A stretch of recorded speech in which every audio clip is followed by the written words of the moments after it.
Education District 3 is seeking new ways to inspire students' interest and progress in mathematics with the staging of the 2024 edition of its Mathematics Symposium under the theme Positive Perception for Progression in Mathematics Through Playing with Maths.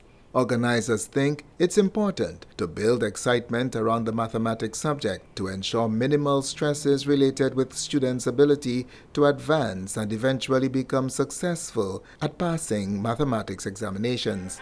Building on last year's release of a new district policy on mathematics, Education Officer for District 3 Francilette Lawrenson says the cries for attention from students in the subject of mathematics are being heard, and symposiums of this nature give a sensible reply to their needs.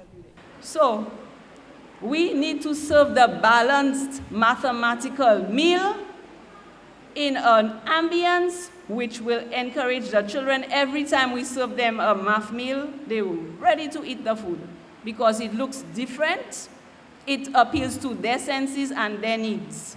And the ambience, they can sit at their desk all day. They will not learn, they get frustrated, hot, restless, all of that. So District 3's numeracy coordinator, Rochelle Jabati, says in order for students to grow in maths, there must be a passion instilled by the strategies employed by teachers, both within and outside the classroom. As we can see, the children that we have today are no longer the students who will sit in front of the class and listen to you, lecture them. They need to play, they need to talk, they need to share their experiences. The Ministry of Education has hired a consultant on mathematics in the person of former Babonneau Secondary School Principal Terence Fellinor to spearhead the country's response to a recorded low performance in mathematics. The symposium included presentations on playing with maths and frank expressions from students of schools within District 3 on how they feel about being taught mathematics. Before, when I started doing maths, I didn't really understand math.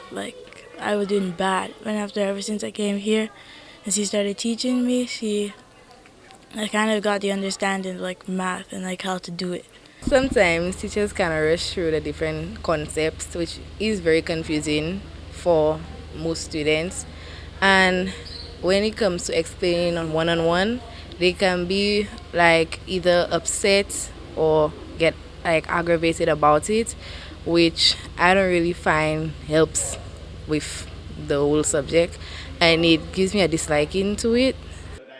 Deputy Chief Education Officer Cyrus Sepal says dealing with mathematics issues within the education sector requires a united front of policymakers working alongside the very people who experience those challenges on a day-to-day basis, the teachers and students.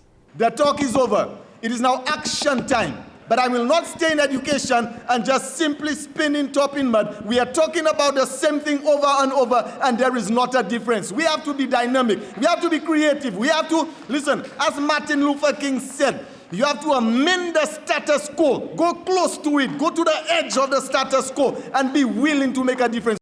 Mr. Sepal commended District 3 for being pioneers of this change within the education sector, suggesting that some schools within the district be used as pilot schools in an upcoming project to be announced soon to directly confront the challenges of numeracy within the education sector.